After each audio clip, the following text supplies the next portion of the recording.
Can objects be haunted? Let's find out right now on What the Fed.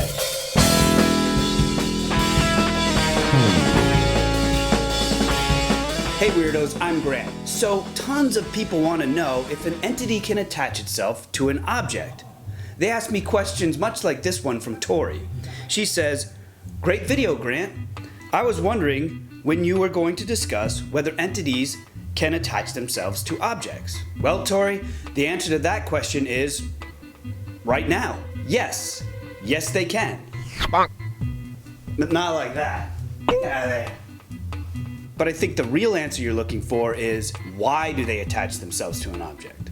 And the answer to why they attach themselves to an object depends on what type of haunting you've got. First off, there's residual. This is probably the most common type of object attachment. After all, a residual haunting is, in theory, energy trapped within a material that replays when the conditions are right. By its very nature, a residual haunting is tied to something material, an object. Remove the material and the activity goes with it. And that material can absolutely be an object in your home. Anything from tots to a Maserati. If you suspect an object to be the source of a residual haunting, simply remove the object from your home for at least a month, depending on the frequency of the reported activity. If it happens less frequently, then remove it from the home for longer. It's best, if you can, to take that object to a friend's house. If it's tots or Maseratis, then my house is probably best.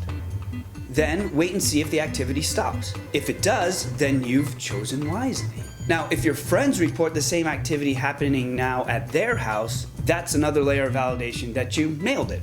High five!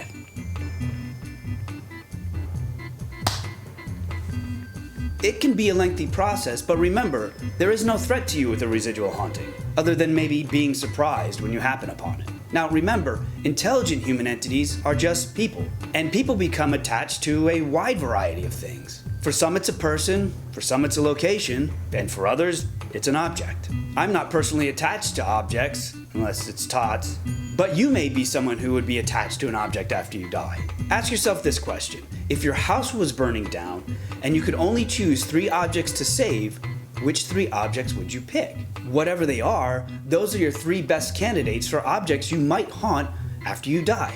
This is a common question I ask the client to learn what the entity might need. I don't really have this problem. My love is for other people, not so much for things. But that doesn't make me better than someone who's attached to an object. It's just a different set of desires, but the emotional pull is still the same. So if you think you have an intelligent human entity interested in an object in your home, try to figure out why by researching the history of the object or doing an EVP session, or calling a reputable team to help you get to the bottom of it. Once you find out why the entity is fixated on this particular object, then you can usually figure out easily what to do with it. Now remember, for me, a poltergeist is any haunting caused by a living person. Usually in a poltergeist haunting, you don't have haunted objects. You have manipulated objects. Objects that are being manipulated subconsciously or intentionally.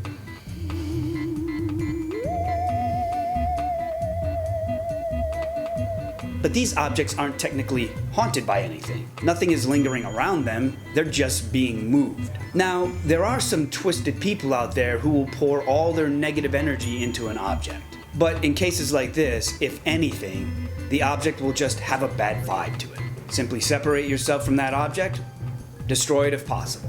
Now, true negative entities will only haunt an object in an attempt to get you to obsess over it or to slowly drive you crazy. Like constantly moving an object to frustrate you, only to put it back later to make you look like a liar, or to make you think you're going crazy. Or they may attack your fears directly and make a doll move. Or they will move large objects as a posturing display of their strength. In the case of a negative haunting, removing a supposed haunted object will not solve the problem. They'll just find another way for you to obsess.